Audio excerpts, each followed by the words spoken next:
Welcome back to my channel. दोस्तों, आज हम बात करने वाले हैं VC Andrews Flowers in the Attic series के दी ओरिजिन के बारे में। ये एक प्रीक्वल है।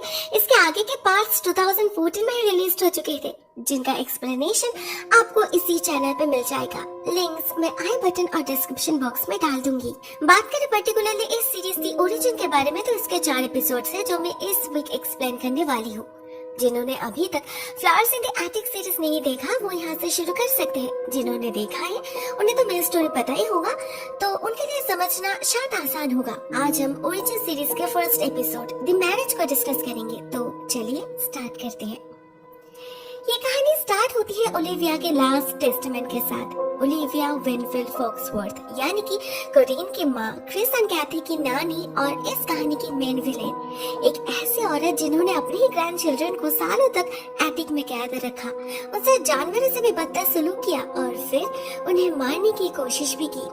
इतनी बदमाश और कोल्ड हार्टेड थी वो, एक मॉन्स्टर थी।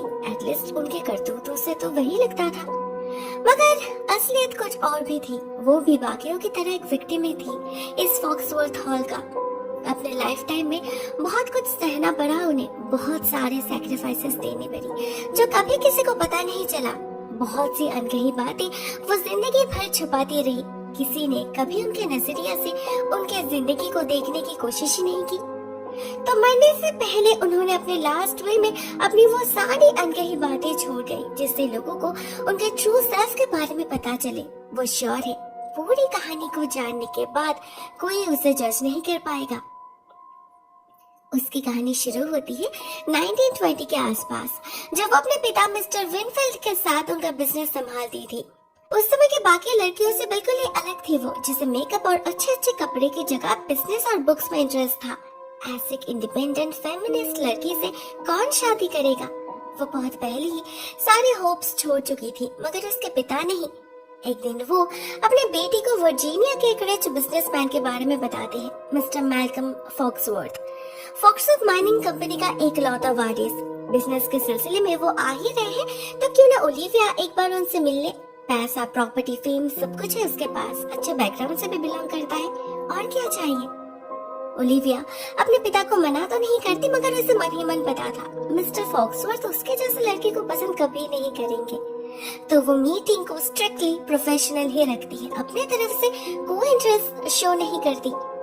लेकिन उसे तो पता ही नहीं था मिस्टर फॉक्सवर्थ को ऐसी ही लड़की पसंद है।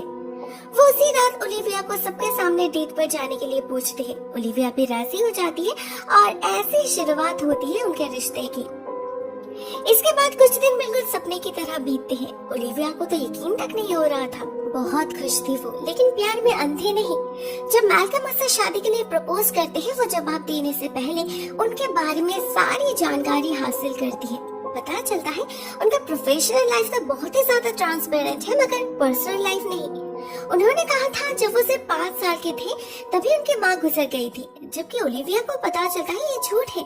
उनकी माँ कोरीन की मौत तो हाल ही में हुई है। वो अगले दिन ही डायरेक्टली मैल्कम को कन्फ्रंट करती है और उसे पता चलता है मैल्कम की माँ उसके 5 साल की उम्र में घर छोड़कर भाग गई थी। फिर कभी कांटेक्ट नहीं किया उससे, इसलिए मैल्कम ने ओलिविया से ऐसा कहा था क्योंकि उनके लिए कोरीन तो तभी मर गई थी। इसे सुनने के बाद ओलिविया के दिल में शक की और कोई गुंजाइश नहीं रहती। वो तुरंत हाँ कर देती है और अगले कुछ ही दिनों के अंदर दोनों की शादी हो जाती है। ओलिविया बहुत ही ज्यादा एक्साइटेड थी। हर लड़की की तरह उसके मन में भी कई सारे सपने थे, अपने ससुराल को लेकर, अपने हनीमून को लेकर। मगर लंदन से वर्जीनिया की तरफ रवाना होते ही उसके सारे सपने एक एक करके बिखरने लगते हैं। मैल्कम का बर्ताव अचानक बहुत बदल जाता है। वो गाड़ी में ही उसे उसकी रिस्पॉन्सिबिलिटी समझाने लगता है, ऐसे ओलिविया वहाँ कोई नौकरी करने जा रही हो। और जब वो अपने ससुराल को देखती है तो उसकी बोलती ही बंद हो जाती है। अंधेरे में किसी भूतिया महल की तरह खड़ा था Foxworth Hall, dark, gloomy and creepy. यही वर्ड्स आ रहे थे ओलिविया के दिमाग में। कोई घर इतना बेजान और डरावना कैसे हो सकता है? या फिर इलेक्ट्रिसिटी से यूज्ड ओलिविया की आंखें कैंडल लाइट को हजम नहीं कर पा रही थी। God knows. ओलिविया ऑलरेडी काफी घबरा गई थी, ऊपर से मैल्कम भी उसे कुछ कहे बिना ही घर के अंदर चले जाते हैं। ना उसके लिए रुकते हैं, ना पीछे मुड़कर उसे बुलाते हैं, बस अपने सर्वेंट से कहते हैं उसका कमरा दिखा देने के लिए। एक नीला नाम की लड़की को ओलिविया के लिए अपॉइंट किया जाता है, जो आगे से उसका ख्याल रखेगी। वो ओलिविया को उसके रूम तक ले जाती है। वो देखती है उसका रूम बहुत ग्रिम एंड डल है, पूरे घर की तरह। देखकर लग नहीं रहा था ये कोई न्यूली मैरिड कपल का कमरा है। ओलिविया इन सब पर ध्यान नहीं देती, बल्कि वो खुद को प्रिपेयर करने लगती है अपने फर्स्ट वेडिंग नाइट के लिए। मैल्कम कभी भी आते ही होंगे, इसी उम्मीद में ओलिविया पूरी रात बिता देती है। रात से सुबह हो जाती है, मगर मैल्कम नहीं आते। इवन ब्रेकफास्ट भी ओलिविया को अकेले ही करना पड़ता है, क्योंकि मैल्कम तो ऑलरेडी काम पर निकल चुके थे। ओलिविया को बहुत अजीब लगता है, बहुत लोनली फील कर रही थी वो। ऐसा तो होना नहीं चाहिए था। इतने में मिसेस स्टेनर उसे इन्फॉर्म करती है कि मैल्कम ने उसे कुछ दिखाने के लिए कहा है। ओलिविया को उसके साथ जाना होगा। ओलिविया जाती है और वो लोग घर की लाइब्रेरी में जा पहुंचती है। एक एवरेज रीडर के लिए इससे अच्छा वेडिंग गिफ्ट और क्या हो सकता है। ओलिविया तो बहुत खुश आ जाती है, मगर दूसरे ही पल में उसे पता चलता है मैल्कम असल में उसे लाइब्रेरी नहीं, कोई सरप्राइज गिफ्ट नहीं, सिर्फ उसका ऑफिस दिखाना चाहता था, जहाँ से वो पूरे घर का काम संभालेगी। ऑफिस के नाम पे उसे एक छोटा सा एयर टाइट कमरा दिया गया था, जो ओलिविया को बिल्कुल भी पसंद नहीं आता। मैल्कम क्या मजाक कर रहा है? लेकिन वो मिसेस टेनर के सामने अपना डिसअपॉइंटमेंट शो नहीं करती। उनसे कहती है उसे इस घर के बारे में बताने के लिए, मगर मिसेस टेनर मना कर देती है। पता नहीं क्यों पहली मुलाकात से ही उसे ओलिविया पसंद नहीं आई थी। बात बात पे वो वही जता रही थी। मे बी इतने सालों के बाद घर में कोई फीमेल फिगर आने के कारण उन्हें डर लग रहा था कहीं उनकी अथॉरिटी ना चली जाए। ओलिविया नीला को बुलाती है और उसी के साथ हाउस टूर स्टार्ट करती है।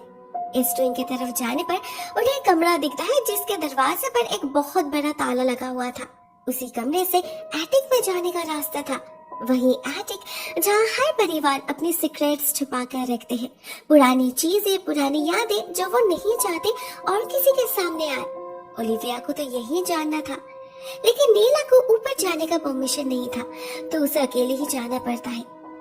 एटिक की हालत बहुत ही खराब थी, धूल मिट्टी से भरे पड़े थे सब कुछ। ओलिविया को एक टेबल दिखता है जिस पर लिखा था मैल्कम वॉज हियर। एक मैकशिफ्ट क्लोजेट भी मिलता है उसे, जिसमें बहुत सारे कॉस्टली ड्रेसेस थे, और मिलता है एक पेंटिंग, एक बहुत ही खूबसूरत लेडी की। उस पर कोई धूल नहीं थी, तो जरूर ये वही होगी, मैल्कम की माँ कोरीन फॉक्सवर्थ। मैल्कम जरूर यहाँ आता होगा हर रोज। उस एटिक से ओलिविया को इतना नेगेटिव वाइब आ रहा था कि वो ज्यादा देर वहाँ रुक नहीं पाती, भाग कर नीचे आ जाती है। मगर नीला के बिना रास्ता भटक जाती है और एक कमरे में जा पहुंचती है। ये कमरा कोरीन का था, जिसे मैल्कम ने पिछले कई सालों से एज इट इज रखा था।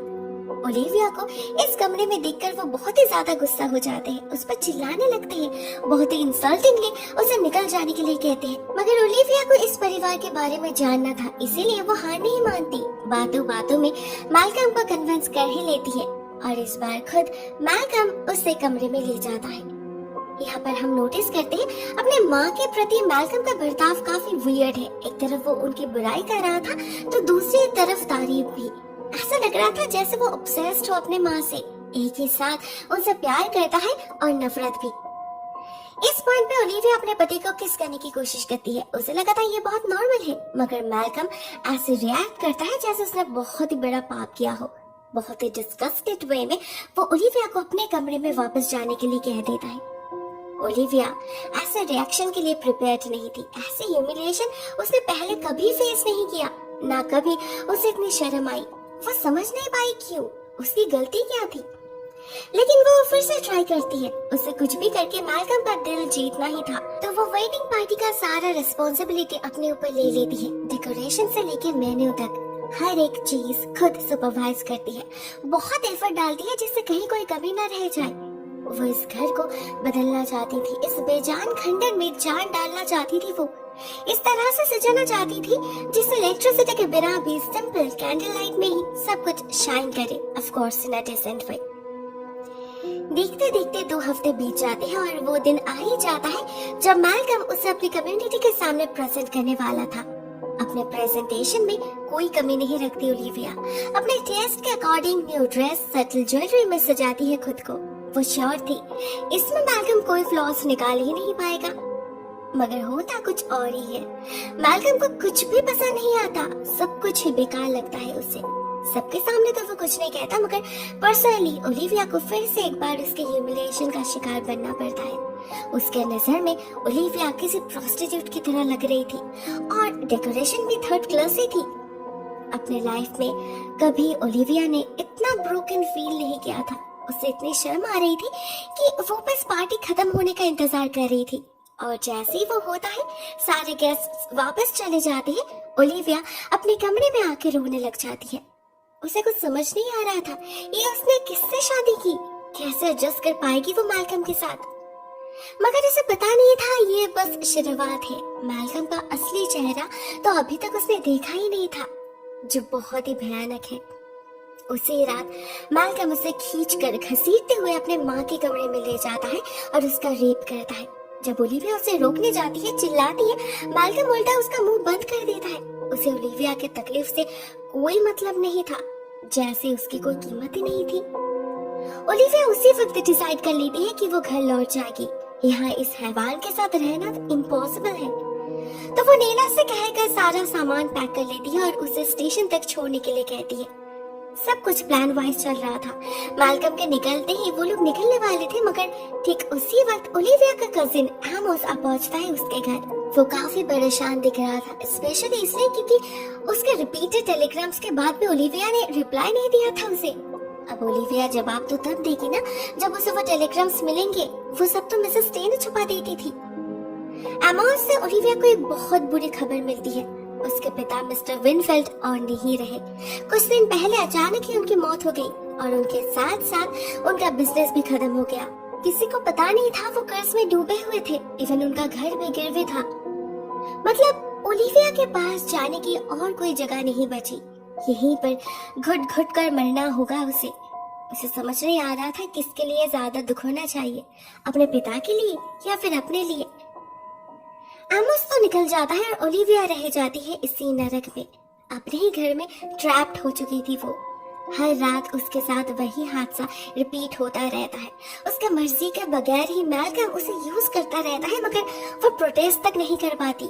वो समय ही कुछ ऐसा था, पत्नी के शरीर पर उससे ज्यादा उसके पति का हक होता था। ऐसे कुछ दिन बीत जाते हैं और एक दिन ओलिविया को पता चलता है वो प्रेग्नेंट है। इस बात से मैल्कम बहुत खुश हो जाता है। उसे सालों से एक बेटी जो चाहिए थी, जिसका नाम वो रखेगा कोरिन, अपने माँ के नाम से। मगर ऐसा होता नहीं। 9 महीने बाद ओलिविया एक हेल्दी बेबी बॉय को जन्म देती है। वो तो बहुत खुश थी, मगर मैल्कम नहीं। उसे बस एक लड़की ही चाहिए थी। तो वो डिलीवरी रूम में ही डॉक्टर से पूछ लेता है सेकंड टिश्यू के लिए वो कब ट्राई कर सकता है। ओलिविया को खराब लगता है, ह्यूमिलिएटेड फील होता है फिर से एक बार, लेकिन वो चीजों के ब्राइट साइड पर फोकस करना ज्यादा पसंद करती थी। माँ बनने की खुशी तो उसे भी होगी, इसलिए वो मना नहीं करती। दोनों फिर से एक बार ट्राई करते हैं और कुछ ही दिनों के अंदर ओलिविया फिर से एक बच्चे को जन्म देती है। बट अनफॉर्चुनेटली ये भी एक बॉय ही था। इस डिलीवरी के बाद डॉक्टर ओलिविया से कह देते हैं कि वो फिर कभी माँ नहीं बन पाएगी। मगर मैल्कम का डिमांड तो अभी तक पूरा नहीं हुआ था। उसे बेटी जो नहीं मिली थी, तो वो बहुत ही ज्यादा बिट्रेड फील करने लगता है। ओलिविया को कोसता है और उसका सारा गुस्सा जा गिरता है इन 2 छोटे छोटे बच्चों के ऊपर। वो इन अ वे उन्हें अपनाने से ही इनकार कर देता है। लेकिन ओलिविया के लिए तो ये दोनों ही उसके सब कुछ थे, उसके जिंदा रहने की वजह। इसके कुछ दिन बाद अचानक मैल्कम को खबर मिलती है उसके पिता मिस्टर गार्लैंड फॉक्सवर्थ घर लौट रहे हैं, वो भी अपने न्यू वाइफ के साथ। वो अपने रिटायरमेंट के बाद वर्ल्ड टूर पे निकले थे। वहीं जरूर किसी लड़की से उनकी मुलाकात हुई होगी। मैल्कम इस न्यूज को इतना इम्पोर्टेंस नहीं देता, लेकिन यही इस कहानी का सबसे इम्पोर्टेंट ट्विस्ट बन जाता है। कुछ दिन बाद जब गार्लैंड अपने पत्नी अलीशिया के साथ घर आ पहुंचते हैं, सबसे पहले मैल्कम की नजर पड़ती है उसके ऊपर। अलीशिया उम्र में ओलिविया से काफी छोटी थी और उससे कई गुना खूबसूरत। किसी को तो समझ ही नहीं आ रहा था गार्लैंड को इतनी खूबसूरत बीवी मिली कहां से, वो भी इस उम्र में। ऑलरेडी 2 साल हो चुके थे उनके शादी को, मगर अभी भी उनका हनीमून पीरियड खत्म नहीं हुआ था। दोनों रात में एक ही रूम में सोते थे और उनके हनीमून वाले किस्से सुनते सुनते तो ओलिविया को लिटरली रोना आ जाता था। ना कभी वो कहीं घूमने गई, ना कभी मैल्कम ने उससे प्यार किया, ना कभी प्यार से कुछ बोला। एलिशा कितनी लकी है, गार्लैंड उससे कितना प्यार और सम्मान करते हैं और ये मैल्कम, वो तो अपने पत्नी को नौकर समझता है। एलिशा की खुशी ओलिविया के आंखों में कांटों की तरह चुभने लगी थी, मगर उसे पता था कि उसे ऐसे ही जीना है, तो वो फिर से अपना ध्यान अपने बेटों की तरफ शिफ्ट कर देती है और धीरे धीरे एलिशा के साथ उसकी दोस्ती हो जाती है। उसका बर्ताव इतना अच्छा था कि ओलिविया ज्यादा दिन खुद को दूर नहीं रख पाती। एलिशा में उसे एक दोस्त मिल जाती है जिसके साथ वो अपने लोनलीनेस को बांट सकती थी। कुछ ही दिनों के अंदर एलिशा एक बच्चे को जन्म देती है जिसका नाम रखा जाता है क्रिस्टोफर। गर्लैंड को अपने बेटे को गोद में लेते देख ओलिविया को बहुत खराब लगता है। उसके बेटे को कभी अपने पिता का प्यार नसीब नहीं हुआ, न कभी होगा। लेकिन वो अपने पर्सनल प्रॉब्लम्स के कारण कभी भी अपने साथ एलिशा की दोस्ती खराब करना नहीं चाहती थी। उसी के खुशी में खुश हो जाती थी। वो इतनी काइंड हार्टेड थी ओलिविया, मगर उसे पता नहीं था इस घर में किसी और का भी एलिशा के प्रति लगाव बढ़ रहा था, मैल्कम का। इसकी खबर उसे नेला देती है। ओलिविया को अपने पति पर नजर रखना चाहिए। उनकी ये कन्वर्सेशन मिसेस टेनर सुन लेती है एंड एज द रिजल्ट नीला की नौकरी चली जाती है। पता नहीं इस टेनर की क्या प्रॉब्लम थी, उससे ओलिविया की खुशी सहनी नहीं होती थी। मगर नीला की बात कितनी सही थी इसका सबूत ओलिविया को उसी रात मिल जाता है जब उसे एलिशा के कमरे से उसकी चीख सुनाई देती है और जाके चेक करने से उसे दिखती है गार्लैंड की लाश। मैल्कम भी वहीं पर था, उसके हाथ पे स्क्रैचेस थे और एलिशा लाश के सामने बैठे रो रही थी। देखने से ही पता चल रहा था ये कोई नॉर्मल डेथ नहीं है। मगर मैल्कम के कहने पर ओलिविया डॉक्टर से रिक्वेस्ट करती है ऑटोप्सी ना करने के लिए। फॉक्सवुड फैमिली के रेपुटेशन का सवाल है। डॉक्टर का मुंह तो ओलिविया पैसे से बंद कर देती है, मगर एलिशा का दुख उससे कम नहीं होता, बल्कि उसकी सफरिंग्स और बढ़ जाती है। वो खाना पीना सब छोड़ देती है, कमरे में बंद कर लेती है खुद को। ओलिविया समझ नहीं पाती क्यों। 4 महीने हो चुके थे, उसे तो खुद को संभाल लेना चाहिए था, एटलीस्ट क्रिस्टोफर के लिए। तो एक दिन वो एलिशा से बात करने जाती है और उससे एक भयानक सच का पता चलता है। बात ये थी कि उस दिन गर्लैंड का खून मैल्कम ने किया था। वो उस रात एलिशा का रेप करने गया था। गर्लैंड उसे रोकने गया तो बेचारे को मरना पड़ा। और तो और मैल्कम उस हादसे के बाद भी नहीं रुका। हर रात वो एलिशा का रेप करता रहा, ठीक जैसे ओलिविया का करता था, कोरिन के कमरे में ले जाकर। ओलिविया एलिशा की हालत समझ पा रही थी, तो वो उसे इस घर से निकल जाने की सलाह देती है। वो तो उसकी तरह ट्रैप नहीं है ना यहाँ पर।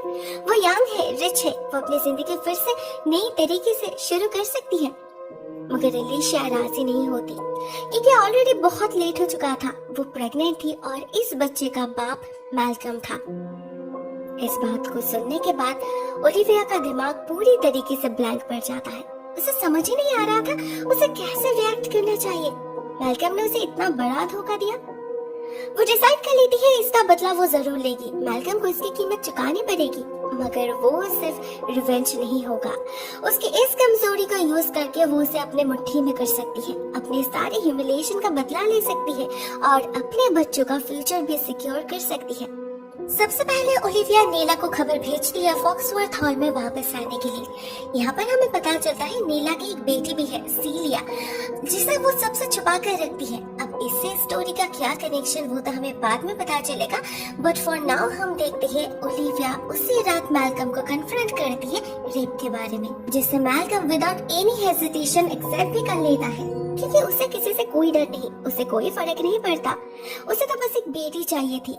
मगर ओलिविया उसे गार्लैंड के खून को लेकर ब्लैकमेल करने लगती है और सच्चाई छुपाने के बदले अपने कुछ कंडीशंस रखती है उसके सामने। एक ऐसा प्लान बनाती है जिससे सबका भला हो। उसका प्लान था एलिशा के बच्चे को अपने बच्चे की तरह पालना और उसे आजाद कर देना। कुछ ही महीनों के अंदर उसका बेबी बम दिखने लगेगा, सबको पता चल जाएगा उसके प्रेगनेंसी के बारे में। इससे बचने के लिए कल सुबह ही एलिशा सबके सामने अपने घर वापस चली जाएगी और देर रात सबके सो जाने के बाद वो फिर से फॉक्सवर्थ हॉल में लौट आएगी। अगले 9 महीनों के लिए उसका ठिकाना होगा वेस्ट विंग का वो कमरा जहाँ कोई नहीं जाता। वहीं पर वो रहेगी। ओलिविया और नीला उसकी देखभाल करेंगे और बच्चे के जन्म के बाद वो बच्चे को हैंड ओवर करके सच में ही इस घर से चली जाएगी, हमेशा हमेशा के लिए। मगर मैल्कम को कंपनसेशन देना होगा। क्रिस्टोफर को उसका हिस्सा तो मिलेगा ही, इवन एक्स्ट्रा भी मिलेगा इस बच्चे के लिए। साथ ही साथ मैल्कम को अपने 2 बेटों के नाम ट्रस्ट फंड में जमा करना होगा, $2 मिलियन ईच, जिससे उन्हें कभी कोई प्रॉब्लम ना हो, वो फ्रीली जी सके अपनी लाइफ। अपने माँ की तरह उन्हें इस हैवान के इशारे पे ना चलाना पड़े। साथ में ओलिविया वार्न भी करती है, एलिशिया के कमरे की चाबी उसके पास रहेगी। इन 9 मंथ्स में अगर मैल्कम ने कभी भी उसके कमरे में जाने की कोशिश भी की तो उससे बुरा कोई नहीं होगा, जलाकर राख कर देगी वो सब कुछ। मैल्कम के पास और कोई ऑप्शन नहीं था, उसे राजी होना ही पड़ता है और ये एपिसोड यहीं पर एंड हो जाती है। दोस्तों, आई होप आपको ये कहानी पसंद आ रही होगी। ट्रस्ट मी, इससे आगे की कहानी इससे भी कई ज्यादा इंटेंस है, तो देखना भूलना मत। आज के लिए बस इतना ही दोस्तों। Thank you so much for watching this video. बहुत जल्द मिलते हैं एपिसोड 2 द मदर के साथ। तब तक के लिए टेक केयर।